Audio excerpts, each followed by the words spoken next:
అన్యాయంగా అక్రమంగా బంగ్లాదేశ్ మాజీ ప్రధాని షేక్ హసీనా మీద అయితే నేరం మోపేసి మొత్తం ఈ 1400 మంది విద్యార్థుల చావుకి ఆవిడ పార్టీ కారణమని చెప్పి బంగ్లాదేశ్ సుప్రీంకోర్టులో మరణశిక్ష విధించేలాగా, ముఖ్యంగా అంతర్జాతీయ ట్రిబ్యునల్ కోర్టు ఇప్పుడు ఆవిడకైతే మరణశిక్ష విధించింది.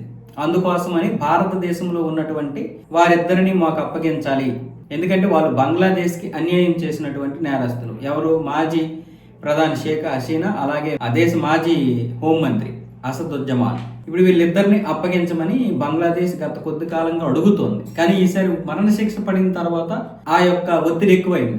భారతదేశం కూడా ఇప్పుడు అన్ని ఆలోచిస్తుంది. ఇప్పటి వరకు ఆవిడకి ఎటువంటి శిక్ష విధించలేదు, కానీ ముఖ్యంగా మరణశిక్ష విధించలేదు కాబట్టి ఇప్పటి వరకు కాపాడింది. కానీ ఇప్పుడేంటి, ఒత్తిడి ఎక్కువ అవుతుంది. బంగ్లాదేశ్ నుంచి ఒత్తిడి ఎక్కువ అవుతుంది. ద్వైపాక్షిక సంబంధాల్లో భాగంగా ఒకరి నేరస్తులు ఇంకొకరు ఇచ్చుకోవాలని చెప్తోంది.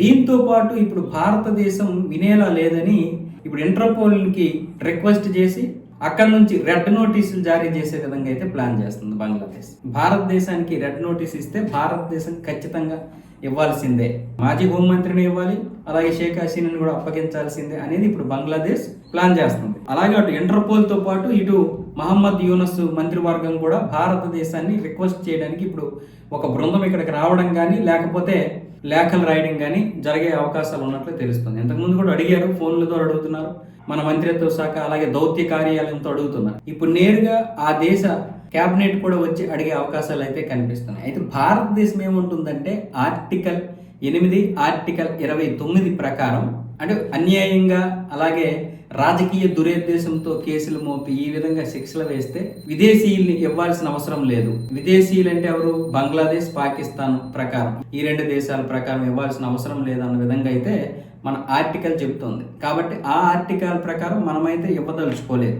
కాకపోతే ఇప్పుడు బంగ్లాదేశ్ ఖచ్చితంగా దీని మీద ఒత్తిడి తీసుకొస్తుంది. ఫిబ్రవరి 5వ తారీఖున ఎన్నికలు ఉన్నాయి కాబట్టి ఈ లోపే ఆవిడికి మరణశిక్ష విధించాలని ప్లాన్ చేస్తుంది. కానీ అక్కడ ఆవిడికి మరణశిక్ష విధించినా సరే బంగ్లాదేశ్లో కూడా నిరసనలు ఎక్కువ అవుతున్నాయి. ఆవిడికి సపోర్ట్గా మహమ్మద్ యూనస్కి వ్యతిరేకంగా ఈ మరణశిక్ష అన్యాయము, అక్రమము అంటూ అక్కడ కూడా చాలా మంది ఈవిడ అభిమానులు కాకుండా అనుచరులు కాకుండా ప్రజలు కూడా స్వచ్ఛందంగా రోడ్ల మీదకి వచ్చి ఢాకాతో సహా మొత్తం దేశమంతా కూడా నిరసనలు చేపట్టారు నిన్న మొన్న.